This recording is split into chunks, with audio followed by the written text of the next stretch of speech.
What happens when the most polished political machine in America is asked a question so simple it annihilates his entire 23-year career in exactly 11 seconds of deafening silence? At precisely 9:47 p.m. Pacific time, pinned beneath the unforgiving glare of studio lights and the collective unblinking gaze of 40 million viewers, the untouchable, trademark smile of Gavin Newsom simply died. This was the very expression that had armored him for nearly a quarter of a century, a Teflon grin that had navigated him through twin inaugurations, shielded him from a ferocious statewide recall effort, and miraculously salvaged a political life that a devastating personal scandal should have rightfully buried. For 23 consecutive years, he had operated behind an immaculate, camera-ready facade of pristine teeth and invincible hair, delivering an unwavering performance on command. But that flawless streak violently snapped when a businessman from Queens leaned over a debate podium in Newsom's own state capital, delivered a single lethal inquiry, and watched the California governor freeze. For 11 eternal agonizing seconds, Newsom stood paralyzed, unable to summon the memory of a single human name to save his political life. This is the anatomy of those harrowing 11 seconds and the meticulously orchestrated psychological demolition that paved the way for them. The cruelest irony of the slaughter? The entire spectacle was Newsom's own fatal design.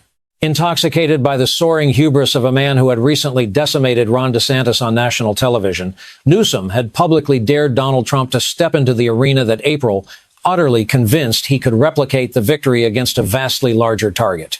Trump's counterstrike was instantaneous. He accepted the duel that exact same day with a perfectly calculated digital smirk, broadcasting his love for the beautiful state of California before bluntly branding its leader a terrible governor. The trap had been set, the bait had been taken, and the countdown to the most humiliating 11 seconds in modern political history had officially begun. The battleground was set for June at the Sacramento Convention Center, packing 2,000 spectators into the physical seats while 40 million more tuned in digitally, marking it as the most monumental political clash outside of a presidential general election. The seating arrangement was a visual representation of the polarized nation. Occupying the front row on the left side of the aisle sat the upper echelon of Democratic power, Nancy Pelosi, Hakeem Jeffries, and Chuck Schumer. Arrayed directly behind this trio were two solid rows of the California Democratic machine, comprising state senators, influential congressmen, and high-ranking party officials, all forming an imposing defensive fortress of political establishment.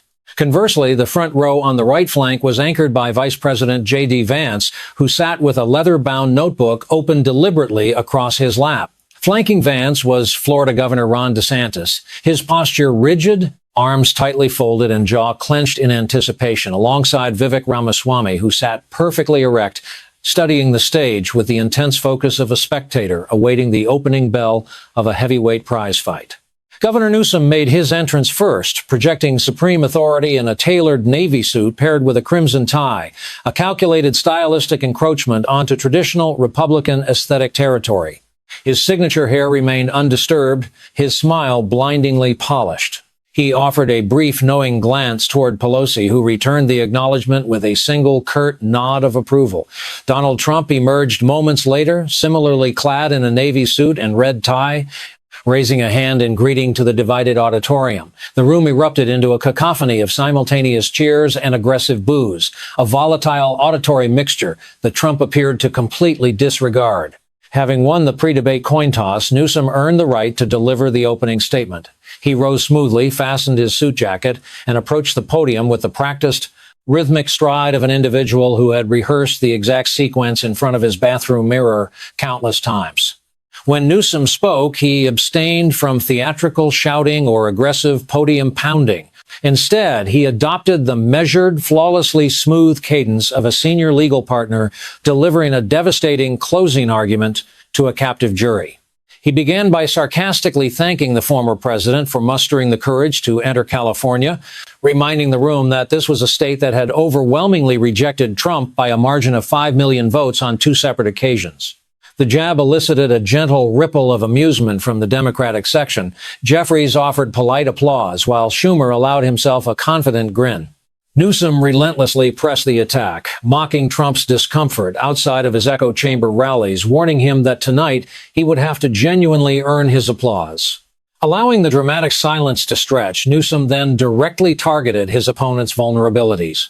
He directed the audience's attention to the elephant in the room, methodically listing Trump's 34 felony convictions, his alleged attempts to subvert a Democratic election, and the damning reality that his own former vice president had provided testimony against him before a grand jury. Newsom framed his opponent as the physical embodiment of a deteriorating political movement, urging the citizens of California to witness the decline firsthand. In the front row, Pelosi's typically stern mouth softened into a deeply satisfied, thin smile, while DeSantis visibly adjusted his position. Seamlessly transitioning to economic policy, Newsom launched a barrage of statistics. He eviscerated Trump's fiscal record, noting the addition of $8 trillion to the national deficit, a figure that effectively doubled the debt Trump had once vowed to erase.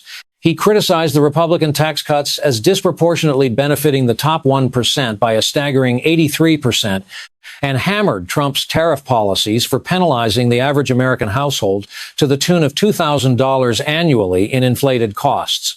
Newsom relentlessly contrasted Trump's self-proclaimed title of the greatest jobs president with the grim reality of overseeing the most severe employment collapse since the era of Herbert Hoover. The California governor was operating at peak performance. His delivery was a masterclass in political rhetoric, the data points flowing effortlessly from his lips. Pivoting to his home turf, Newsom aggressively defended California against the narrative spun by conservative media. He proudly declared his state the fifth most powerful economy on the global stage, leading the entire country in technological innovation, clean energy initiatives, and venture capital. He rattled off the titans of industry, Apple, Google, Tesla, Netflix, Meta, emphasizing that their foundations lay in California soil, far removed from the confines of Mar-a-Lago. Straightening his tie for visual emphasis, he stared unrelentingly into the broadcast lens, labeling Trump a fundamental menace to democratic institutions, the rule of law, and the core tenets of Californian values.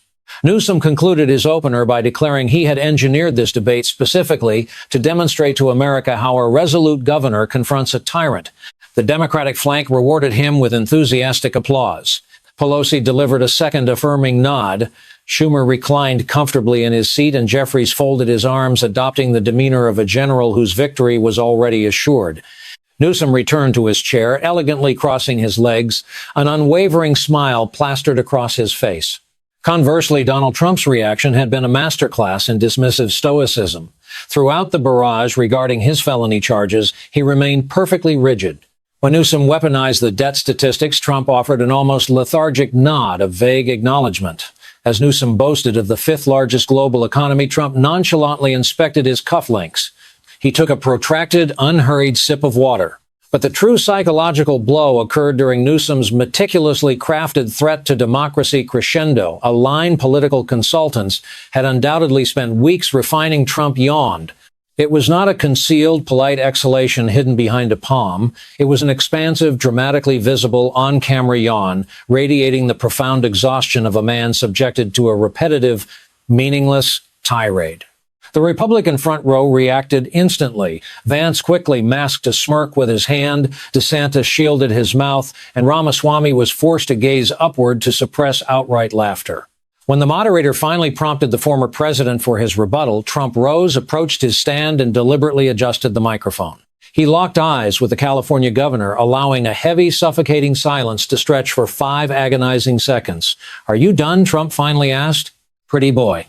The auditorium instantly fractured. Half the room erupted in laughter, while the other half drew a collective, audible gasp. The previously confident grin vanished from Hakeem Jeffries' face, freezing into a rigid mask.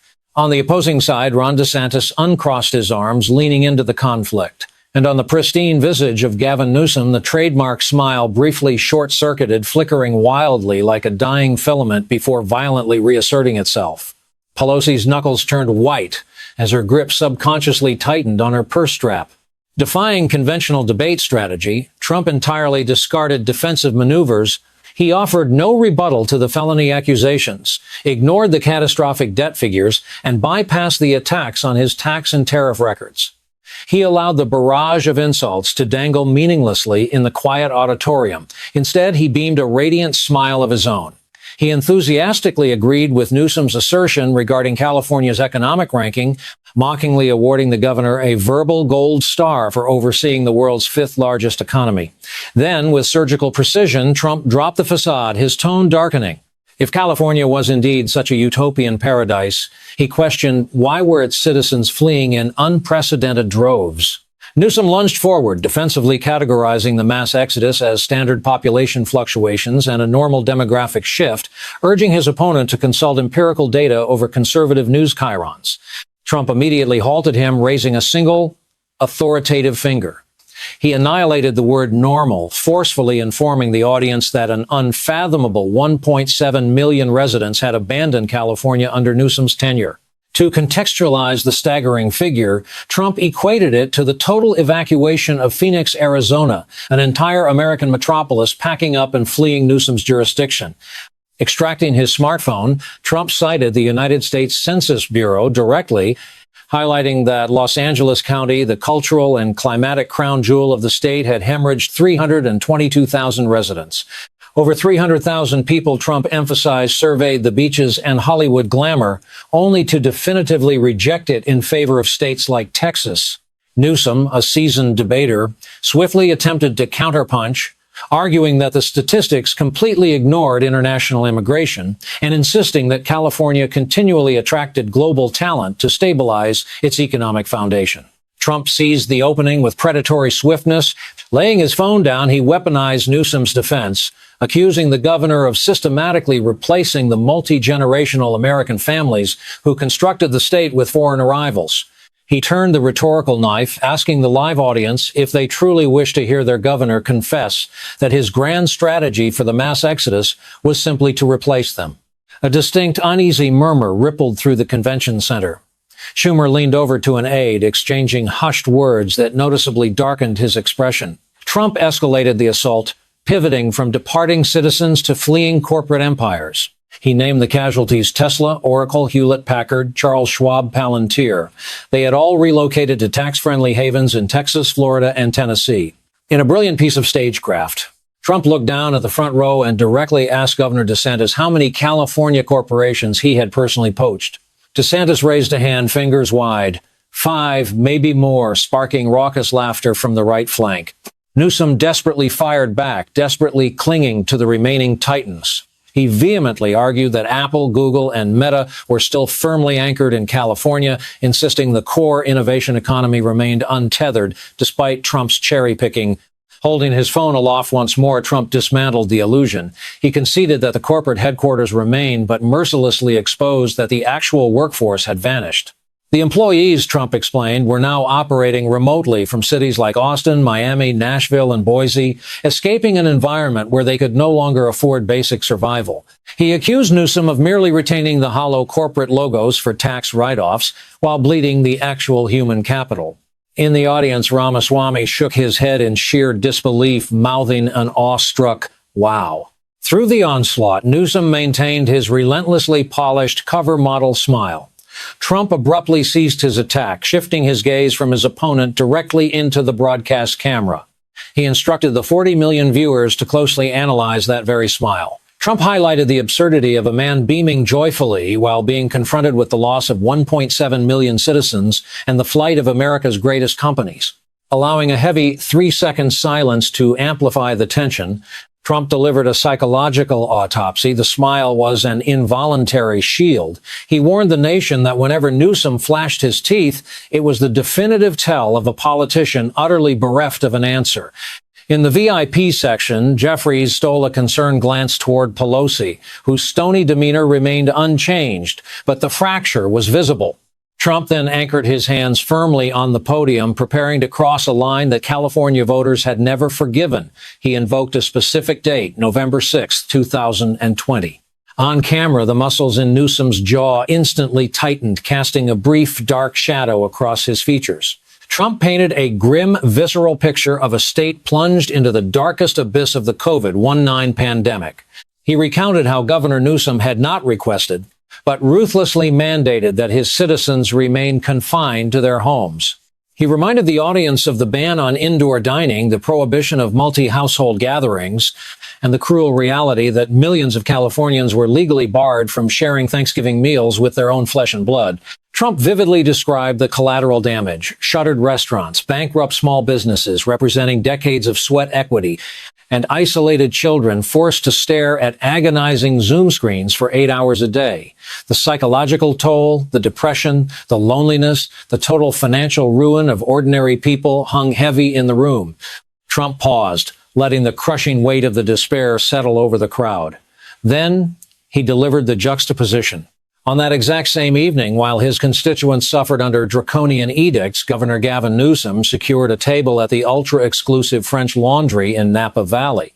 Trump painted the decadent scene, plates costing $350, a dozen individuals representing multiple households flagrantly indoors, entirely devoid of masks or social distancing protocols. Newsom sat shoulder to shoulder with wealthy lobbyists representing the California Medical Association, indulging in fine wine and luxurious lobster. Trump demanded a response. Newsom possessed a highly rehearsed countermeasure, a scripted apology he had deployed countless times over the years.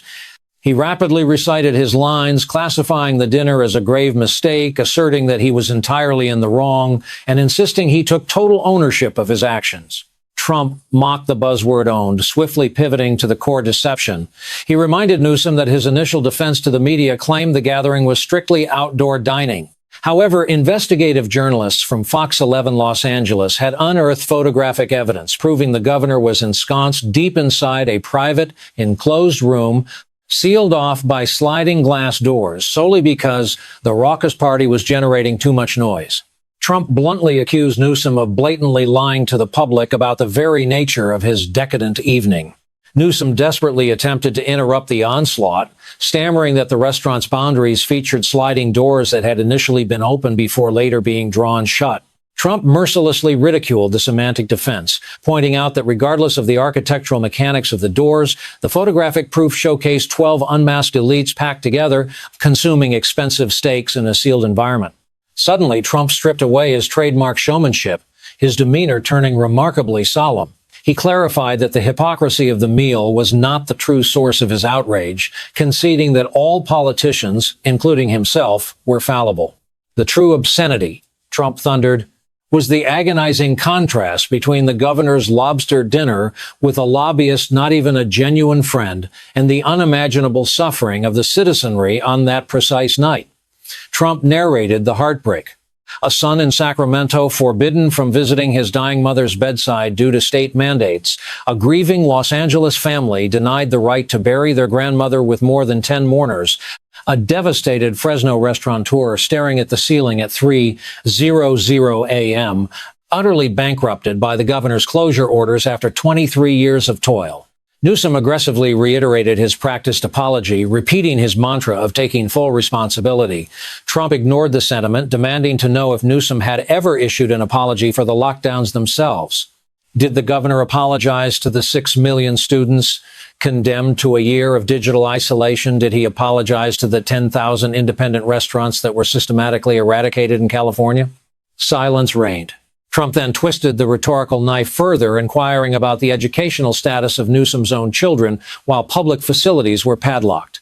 A visible half-second hesitation betrayed the governor. Newsom quietly confessed that his children attended an exclusive private academy in Sacramento, receiving in-person instruction. Trump weaponized this revelation, exposing a previous CNN interview where Newsom falsely portrayed himself as an exhausted Zoom parent. Trump laid the injustice bare. The governor's offspring enjoyed classrooms, peers, and professional educators, while the working class was relegated to a glowing screen. Rules for thee, but not for me. Right, pretty boy? Trump sneered, cementing the French Laundry not merely as a dinner, but as the absolute defining emblem of Newsom's character. Trump detailed the immediate fallout. The visceral betrayal felt by the California populace ignited a massive recall initiative, generating nearly 2 million signatures in a heavily Democratic stronghold. Trump highlighted that the explosion of rage with over 442,000 signatures collected in a 2-month span was directly triggered by the release of the French Laundry photographs. The lockdown was merely the combustible fuel. The photograph was the igniting spark. Newsom desperately attempted a tactical redirection, boldly pointing out that the recall effort ultimately failed. Trump instantly neutralized the boast, arguing the victory was purchased, not earned. He detailed how Newsom flooded the zone with $50 million, outspending his grassroots opponents 5-1, and cynically transforming the entire election into a referendum on Donald Trump to successfully change the subject. But tonight, Trump promised with a glacial stare the subject would not be changed.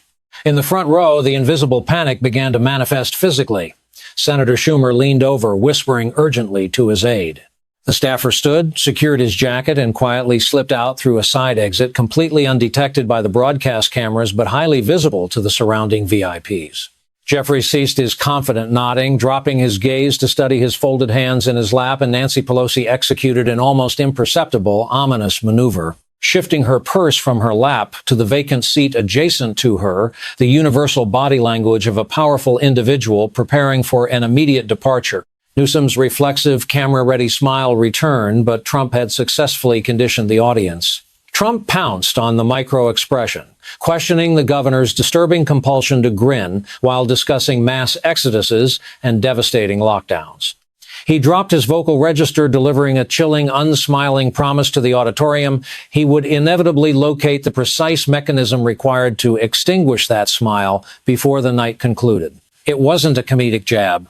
It was an executioner's vow, and every political operative in the room understood the gravity.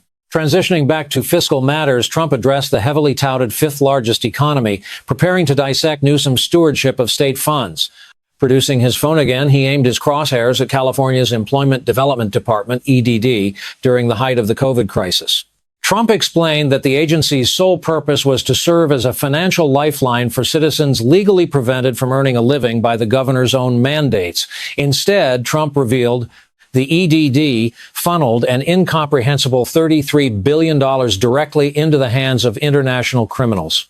He let the staggering figure hover in the dead air for 5 full seconds.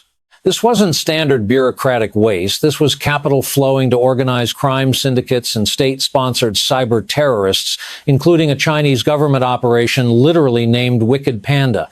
While desperate Californians queued at overburdened food banks, foreign hackers drained billions from the public coffers. Leaning heavily into his debate training, Newsom fought furiously to reframe the disaster and transfer culpability. He desperately argued that unemployment fraud was a universal, nationwide catastrophe catalyzed by the chaotic, unprecedented speed of federal fund distribution orchestrated by the Trump administration itself. Trump conceded that fraud existed universally but annihilated Newsom with scale. He recited the comparative data. Texas lost $2 billion, Florida lost $1.5 billion, California lost an apocalyptic $33 billion. Trump hammered the reality that California's losses dwarf the next 10 states combined, a catastrophic failure of management that could not be blamed on federal oversight. In the audience, Governor DeSantis leaned forward slightly. His own state's vastly superior management of the identical crisis was silently doing Trump's argumentative heavy lifting. Newsom's rhythm began to visibly unravel. His vocal cadence accelerated, shedding its polished veneer as his rehearsed talking points collided in a desperate scramble. He touted the swift action his administration took, citing sweeping leadership changes and the implementation of comprehensive fraud detection frameworks. Trump eviscerated the concept of swift action. He revealed the horrifying truth that during the absolute zenith of the global heist, when billions were hemorrhaging to operatives in Russia, China, and Nigeria, Newsom's EDD tasked exactly 2 human employees with monitoring the entire suspicious claims infrastructure. He raised 2 fingers for devastating visual emphasis. Trump then delivered a sickening statistic. At the height of the crisis, the state received more applications for unemployment relief than there were legally residing adults in all of California. Even if every single citizen applied, there was a massive surplus of ghost applications formulated by international syndicates, and only a pair of state workers were assigned to catch them. Newsom's voice cracked upward by half an octave. Stripped of his trademark composure, his delivery grew frantically fast as he defended the state's automated systems. Trump violently dismantled this defense, citing a state auditor's report from the previous December. He detailed how Newsom's vaunted automated systems, rubber-stamped cash payments to incarcerated felons, mailed checks to fabricated addresses, and processed claims utilizing the Social Security numbers of the deceased. 6 years later, Trump noted the department remained red-flagged on the high-risk list. Grasping at straws, Newsom argued that given the sheer velocity of the required deployment, some fraud was mathematically inevitable. Trump scoffed at the minimization. $33 billion, he declared, was not administrative leakage. It was the most colossal theft of public treasury in American history, executed entirely under Newsom's appointees. To seal the indictment, Trump deployed a targeted precision strike against Newsom's inner circle. He informed the audience that Dana Williamson, Newsom's former chief of staff who guarded the very door to his office, was presently under active FBI investigation for allegedly falsifying documents to siphon pandemic relief money into her private enterprises. Newsom stood paralyzed, his mouth agape with no sound emerging, his knuckles straining visibly against the wood of the podium. Without pausing for breath, Trump transitioned to the governor's foundational political promise, eradicating homelessness. He reminded the audience that Newsom had campaigned on this exact pledge 20 years prior as the mayor of San Francisco. As governor, Newsom had incinerated $37 billion on the crisis, yet homelessness in California surged by 31%, starkly contrasting with a 10% national decline. Quoting the state auditor once again, Trump revealed the government had utterly failed to track the expenditures. The $37 billion was simply gone without a trace. Trump then delivered the final fiscal blow, Panera Gate.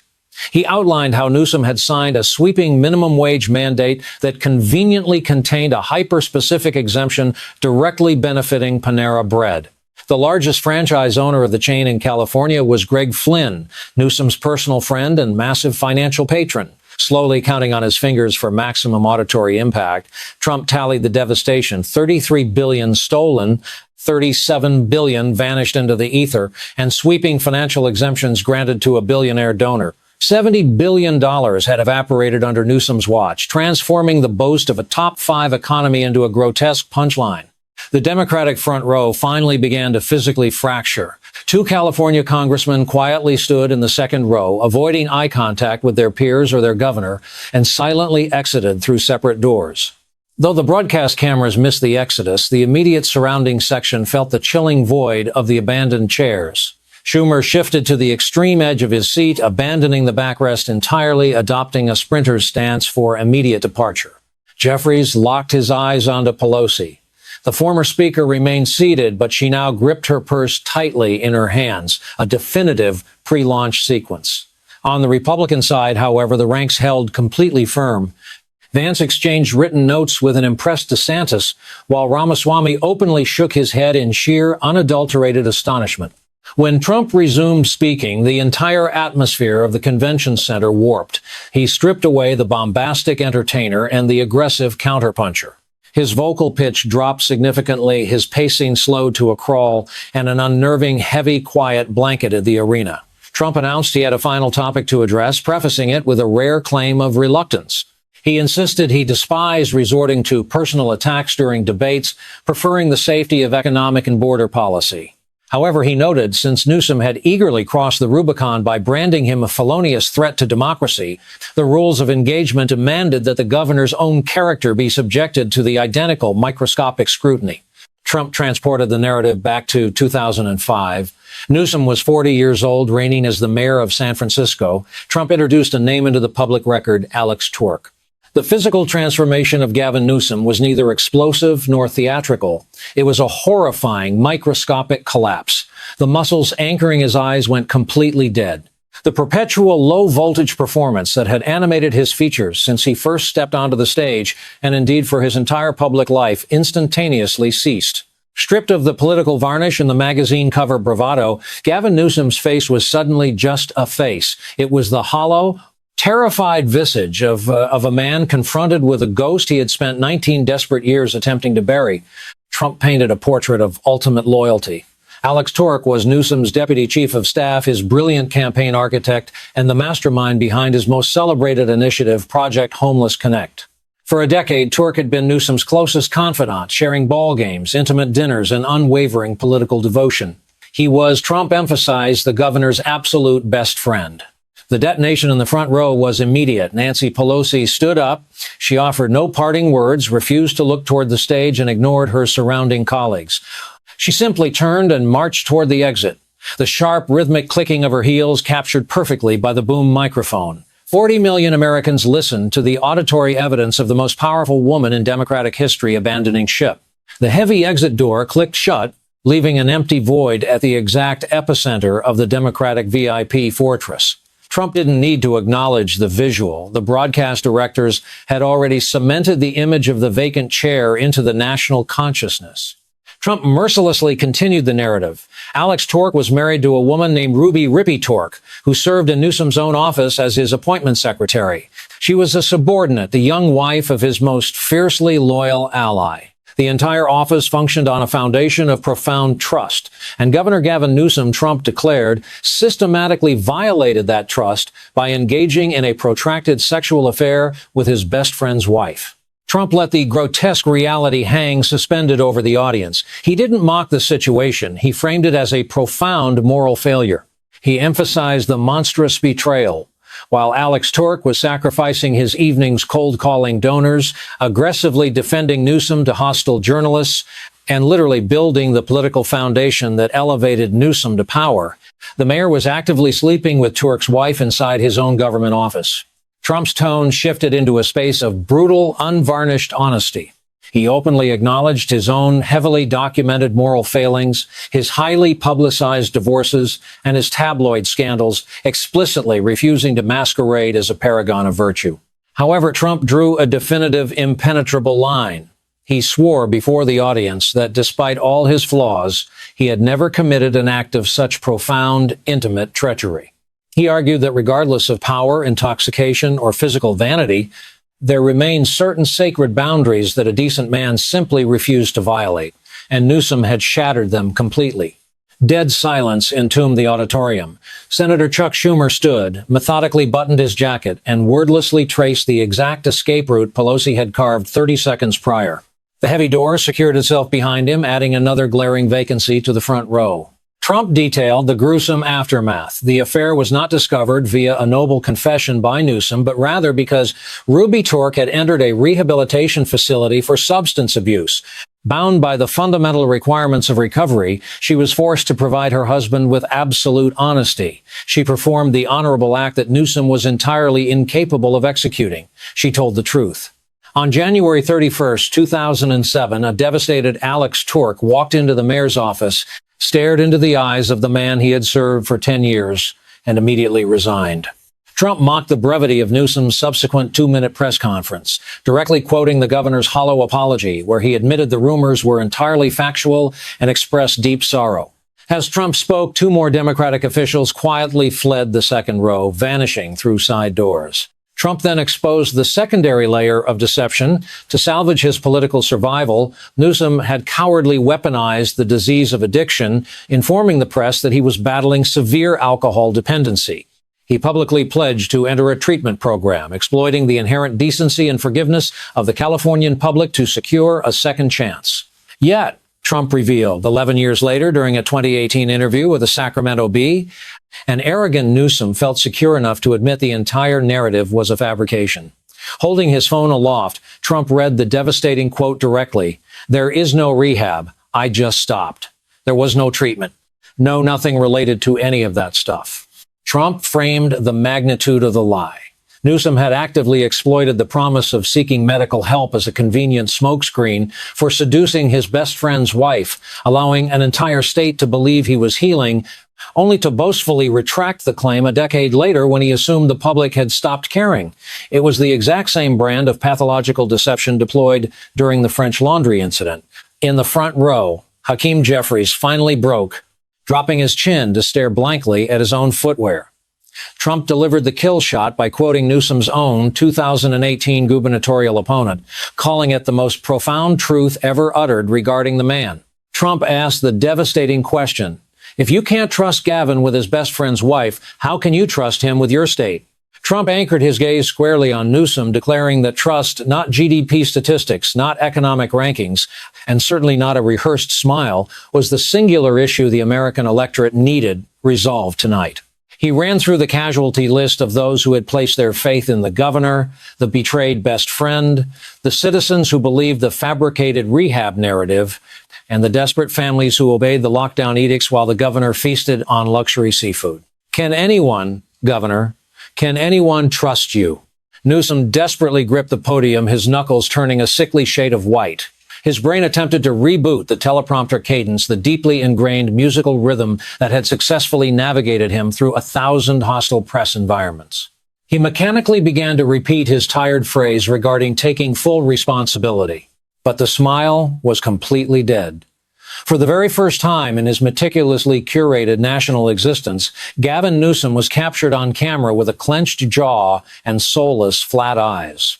The impregnable armor of his 23-year public persona had violently fractured, revealing a terrifying, hollow void beneath. There was no visible anger, no profound grief, no righteous defiance, simply an absolute, terrifying emptiness where the core of a human being ought to reside. The muscles in his cheeks spasmed as he aggressively commanded his face to smile. The corners of his mouth twitched painfully upward, attempting to bare his teeth, but the emotional connection was completely severed. It was a ghastly pantomime, a face executing the mechanical blueprint of a smile while projecting absolutely nothing resembling human warmth. Watching the grotesque failure unfold before 40 million viewers, Trump leaned into the microphone and whispered, "There it is, folks. The smile just stopped working." Trump announced he had a single final question to conclude the evening. The visual contrast behind the candidates was apocalyptic. The Democratic VIP section was an abandoned wasteland of empty chairs belonging to Pelosi, Schumer, and a myriad of fleeing officials. Jeffries remained physically present but psychologically completely absent, still intensely studying the floor. Conversely, the Republican bloc remained an impenetrable wall of solidarity. Vance had calmly shut his notebook. DeSantis leaned forward like a predator, and Ramaswamy sat completely transfixed. Trump laid out the parameters of the final exam. He recounted Newsom's 23 uninterrupted years occupying the highest echelons of public office, from mayor to lieutenant governor to the chief executive of the state. Decades saturated with speeches, debates, magazine profiles, and town halls. Stripping away all the bureaucratic jargon, the statistics, and the grandiose claims of economic supremacy, Trump demanded that Newsom name one single, solitary human being. He challenged the governor to identify one specific individual whose life was tangibly improved because of Gavin Newsom's existence. Trump demanded the name of someone the governor had personally fought for, someone he had rescued, someone who would hypothetically stand up in that very auditorium, confront the lenses, and declare that Gavin Newsom had fundamentally transformed their existence for the better. Name one, Governor Trump challenged. Complete, suffocating silence descended upon the room. Trump softly reiterated the painfully simple request. 23 years in supreme power, and he was asking for just a single name. Newsom's mouth fell open in a desperate bid to speak. His right hand instinctively detached from the wood, the index finger rising in the universally recognized gesture of a politician preparing to deliver a poignant anecdote. But the anecdote never materialized. The extended finger slowly curled inward in defeat. His hand hovered aimlessly in the dead air before plummeting uselessly back to his side. He frantically attempted to force words from his throat, his lips working in a silent, agonizing struggle, but his vocal cords refused to fire. The vacuum of sound caused the massive convention center to feel terrifyingly vast, the 2,000 frozen spectators trapped in a moment of excruciating political asphyxiation. Inside the production booth, the digital counter surged past 43 million viewers. 43 million Americans were collectively watching a man desperately scour his own soul for the memory of a single human being he had genuinely helped, and finding absolutely nothing. The silence stretched into eternity. 3 seconds, 5 seconds, 7, 9, 11. At the exact culmination of the 11th second, Newsom's body finally surrendered. As he physically shifted his weight in defeat, his clammy palm slipped violently across the polished surface of the stand. The friction triggered a heavy, violent thud against the mounted microphone, sending a guttural, ugly wave of feedback tearing through the arena's speaker system before a panicked audio engineer managed to sever the feed. But the damage was permanent. The grotesque, electronic groan sounding horrifyingly like the death rattle of heavy machinery served as the definitive auditory tombstone for Gavin Newsom's presidential aspirations. Newsom physically retreated from the podium, taking 2 slow steps backward in total submission. His arms hung lifelessly. The trademark smile was completely absent. He offered no passionate closing argument, made no attempt to shake the hand of his destroyer, entirely ignored the humiliating expanse of abandoned Democratic seats, and refused to acknowledge the unforgiving broadcast cameras.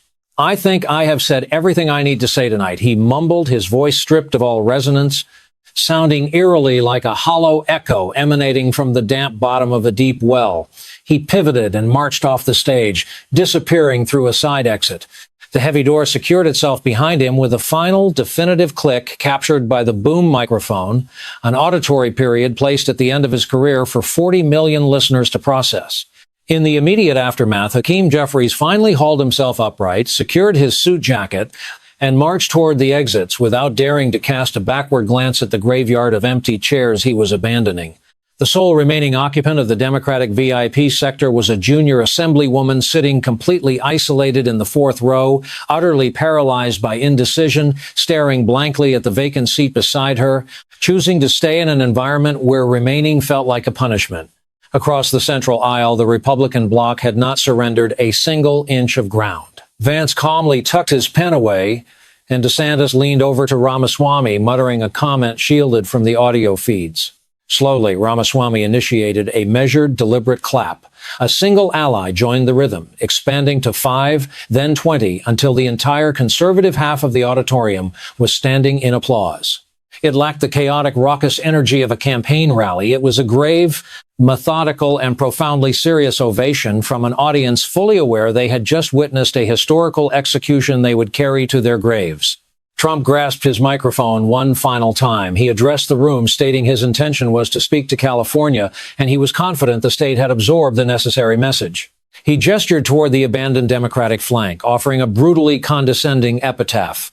He praised Newsom's physical aesthetics, complimenting his remarkable hair and beautiful smile, before viciously reminding the nation that a mere facial expression does not equate to a political strategy, genuine leadership, or moral character. The citizens of California, Trump concluded, were entitled to a leader who possessed all 3. Offering a final blessing to the state and the republic, he bid the audience goodnight, exiting the stage bathed in the relentless rolling thunder of the conservative applause, tracking him all the way to the threshold. The digital fallout was instantaneous and apocalyptic. Within an hour and a half, the hashtag number "The Smile Stopped" had violently seized the #1 trending position globally. The unedited footage of Trump's lethal question, followed by the 11 agonizing seconds of dead air, was disseminated 120 million times over the ensuing 48 hours. A singularly brilliant social media editor isolated the exact duration of the silence, attaching a devastatingly simple caption, "This is the sound of a presidential campaign ending." That specific post alone garnered 50 million independent views. The still photograph capturing Nancy Pelosi's mid-stride abandonment of the debate went viral before the broadcast had even concluded. A quick-thinking wire photographer had immortalized the exact moment she stood, purse clutched tightly, eyes locked rigidly forward, refusing to look back at the carnage.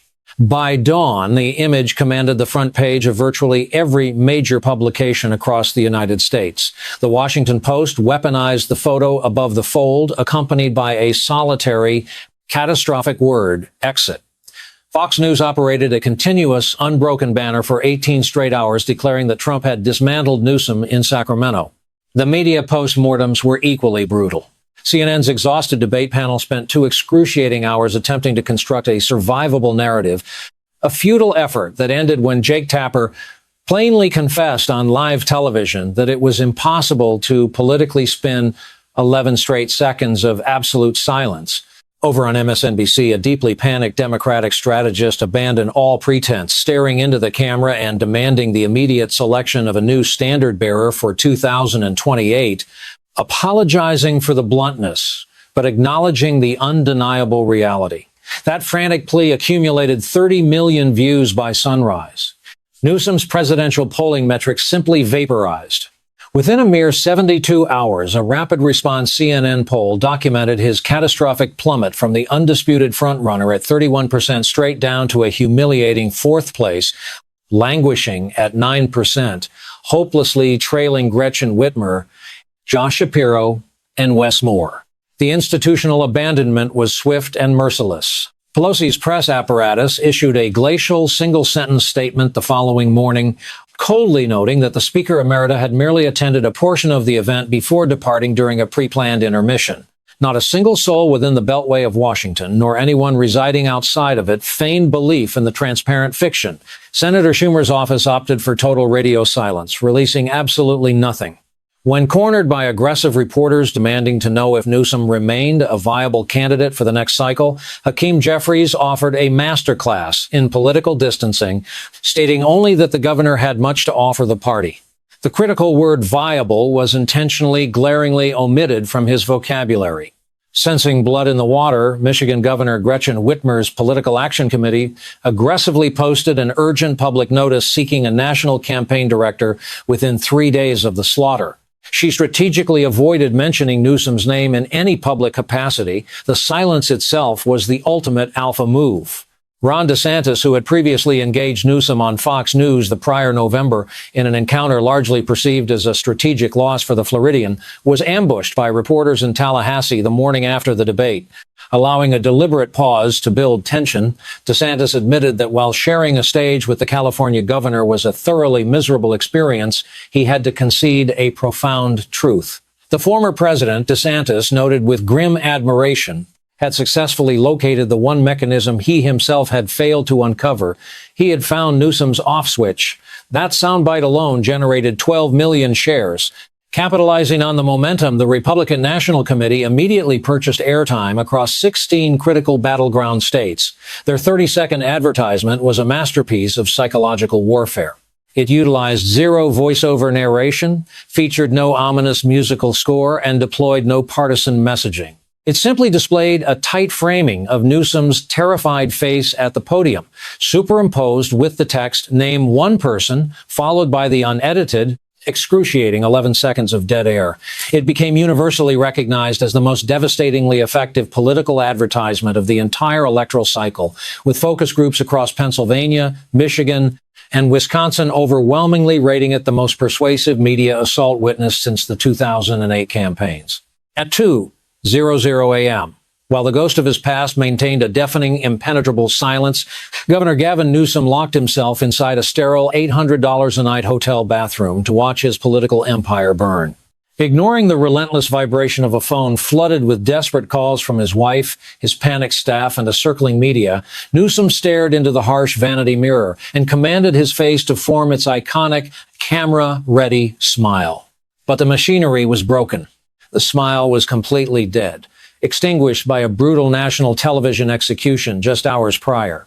In a final, agonizing act of total surrender, California's golden boy violently dragged his hands through his untouchable, perfectly gelled hair, destroying his flawless 23-year facade and leaving behind nothing but a shattered man staring into the void.